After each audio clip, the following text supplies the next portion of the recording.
All right, cool. Welcome back to a brand new video. In today's video, what we're going to be doing is I'm going to be teaching you how you can make your very own appointment booking bot inside of GoHighLevel completely for free. You don't need to use one of these tools that are charging you $300 a month for pretty much ChatGPT. So yeah, that's what we're going to be doing. I'll give you the full automation on how to set it up as well as a full walkthrough. But the first thing we need to do is enable some features real quick. So you're going to want to make sure you're inside of the agency account and not inside of your sub account. Otherwise, this won't work. But come over to company over here on the left and make sure you have your workflow AI enabled, AI employee enabled, and LC premium triggers and actions enabled. All right, cool. So now that you've gotten that feature enabled, we need to go over to the automations and create a brand new automation from scratch. So go over to the automation panel on the side here. Make sure you're in the sub account that you want to make the automation in. And yeah, so create folder. We'll just name this appointment bot. Create new workflow. Start from scratch. Okay, so essentially how this bot works is it's pretty much like an inbound booking bot. So when someone replies to a certain channel, the bot will take over from there and try to convert them into an appointment. So that's kind of the goal of the bot. So how do you make this happen? So first of all, you need to have a trigger, and the trigger you're going to use for this to even work is customer replied. Now, you're going to either be using your GMB, Facebook, whatever. So that's what the filter is going to be towards. So let's see. Reply channel. Let's say the reply channel is Facebook Messenger if you're doing inbound leads through Facebook. If you're doing it through Google My Business, you'd select this one. If you're doing it through SMS, you'd select this one. So for this example, we'll just do SMS because that's kind of the most likely one you'll be using through GoHighLevel since you get the leads that way. But you just continue to add triggers up here for all the inbound channels that you have. All right. Next thing you want to do is an if-else selector. So since you're going to have different types of channels inside of actually, we'll go ahead and just do this. I'll make another customer reply thing so you can kind of see what I mean here. Reply channel. We'll do Facebook Messenger. Facebook. We'll name this one SMS. Oh yeah, we should probably name the workflow too. So we'll just name this inbound bot flow. Bang. All right. Now we need our if else. So from this if else, you're going to want to divide it into which category they're booking in from. So if they're booking in from the SMS, you need its own branch for that. If they're booking in through GMB, you need a branch for that. So condition, where did they come from? Branch will be the Facebook branch. So workflow contact. Oh, wait a second here. All right, sorry. I figured out what was going on there. Since we hadn't saved the workflow yet, it didn't make it a trigger yet. So make sure you save your workflow after you make those two triggers so then it works for this condition. Good, we found that the hard way. All right, so name this the channel selector, whatever we want to call it. Doesn't really matter if I can spell. Okay, this will be Facebook. Workflow trigger is, as you can see, customer replied Facebook, and that's this one right there. And then we have SMS, so workflow trigger is, and then customer replied SMS. Bang. So this essentially divvies up where they're coming from so we can message them appropriately and give ChatGPT the prompt necessary for whichever channel they are in. For this example, I'm going to be doing the Facebook column, but keep in mind it's identical for all the columns. You just switch a few words, so don't be scared. All right, so we got to go to ChatGPT, and this is where we input our prompt. So I've already made a prompt. If you guys want it, I'll leave it in the description or a document. I'll give it to you somewhere, so just look for it in the description. But essentially, this is the one we use on medical clinics, so you get the free sauce. So what it says essentially is if you want to make your own, is you're an AI assistant for a medical weight loss clinic. Your mission is to engage, nurture, and convert inbound leads into qualified phone call appointments through conversation. Always aim to schedule an appointment with every response. You must tell them we will be calling them at a designated time, booking time, and emphasize the importance of answering. So this is completely unique for my agency because we do coordinate the times with the clinics that we work with. But, take it with a grain of salt. Encourage the lead to schedule a 15-minute phone consultation as soon as possible because we don't want them to book like 3 weeks out. Otherwise, it's like, wow, this is a really useful bot. Thanks for booking everyone out so far. Ideally, within the next hour of the day. Highlight that if they schedule the consultation today, they will receive a $50 discount. So if you have an offer, plug it in right here, reducing the cost to $9 with no additional fees. If the lead is unable to schedule for the same day, suggest booking the consultation within 1 to 2 days. Let the lead know that they will get a call from whatever the voice number is. Most of these leads, to give the bot kind of an idea about like the lead's mindset, these are weight loss leads. So, obviously these leads will be a little more insecure. So if you're dealing with like construction, you're obviously not want to say they're insecure. You want to use the appropriate language for them. But this is a very detailed prompt for what it is. So this is about as detailed as it gets, just to give you an idea. So you don't need it to be this long, but I would recommend it so it captures exactly what you want the bot to do. So yeah, again, be conversational and friendly, always acknowledging what the customer says before moving forward with the next question.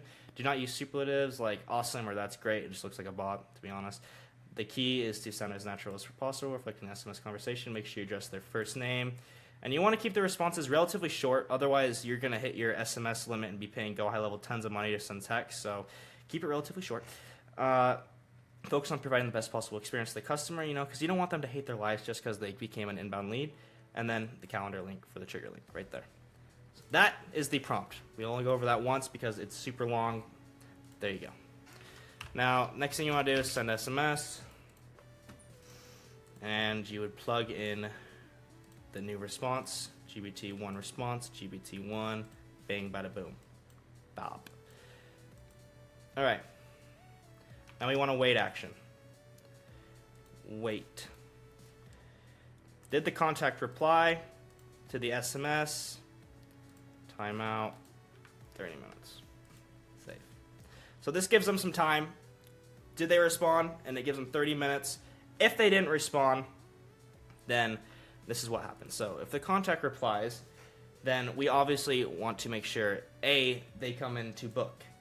Otherwise, the bot's useless. So we kind of want to repeat the branch we just did for the contact reply. So what we do is ChatGPT. And then the only difference between the other prompt and this one, sorry, I'm grabbing it from my monitor over there, is that this one, oops, looks like we have some misspelling.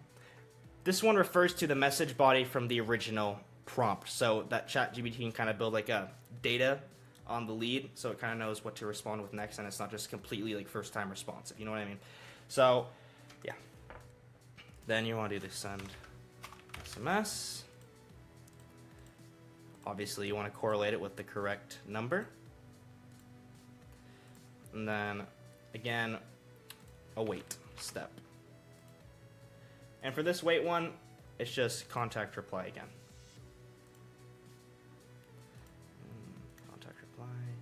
SMS, bang.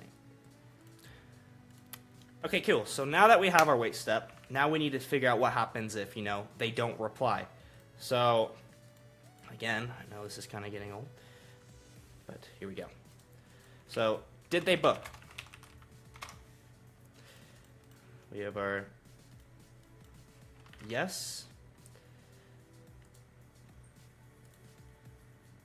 Our contact is active in. Now, I'm assuming you're going to have some kind of appointment booked automation because, if someone books in an appointment, you want to send them a corresponding text with their, the date and time. So what we're going to do now is we're going to figure out if they booked yes or no. If they do book, then we want to remove them from the workflow so they don't get follow-ups. But if they didn't book, then we're going to make a follow-up chain for them now. So, yeah. Make sure you have some sort of automation that is for appointment booking. They're super easy to set up. All the triggers literally just contact booked, send SMS, and it's the appointment details. Super simple to set up. If you guys need me to set that up for you, let me know in the comments, and I can make a video kind of going over how to set one of those up, but super easy. There you go. So this essentially tells the bot, hey, did they book or did they not? So if they do book, again, we want them to get the F out of the workflow so we don't bug them. And like, if they're still receiving follow-ups all the way to their appointment date, they're like, okay, I'm not going to this appointment anymore. F this.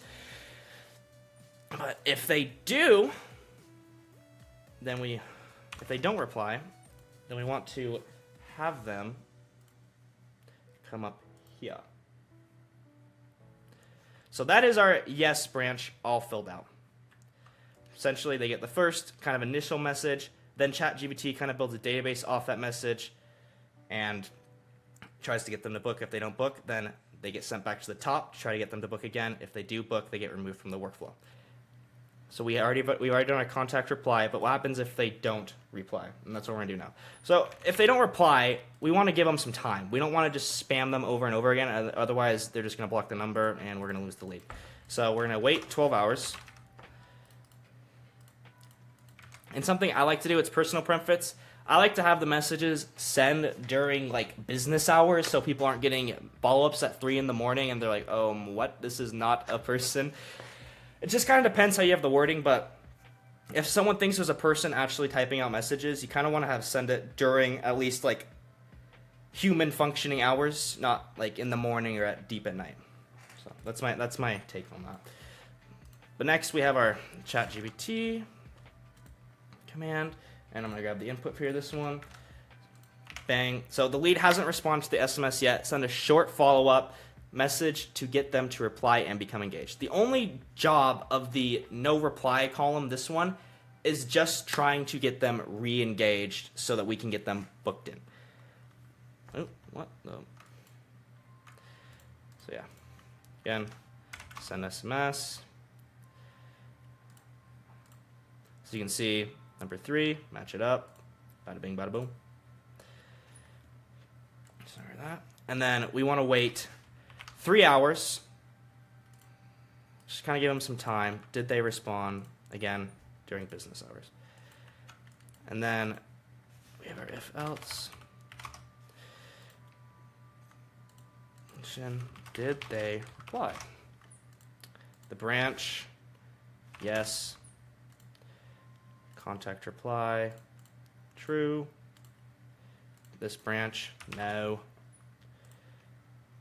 Contact replied is false. Boom. All right. This is pretty much the foundation of it. Now we just have to add 2 go-tos. If they don't reply and we want to get them re-engaged, we are going to send them back to the re-engaged workflow, which is this one. So we would send it back up to the 12 hours. They make it all the way down here. Then they wait for 12 hours in between the business hours, and then they get another response. But if they do become re-engaged, we don't want to keep them over in this other column. Otherwise, they're just going to get the re-engaged follow-ups, which don't try to book them. They just try to get them to respond, which is completely different than trying to get them to book. So for this one, if they do respond, we want to send their asses all the way over to there. And that is essentially the entire workflow.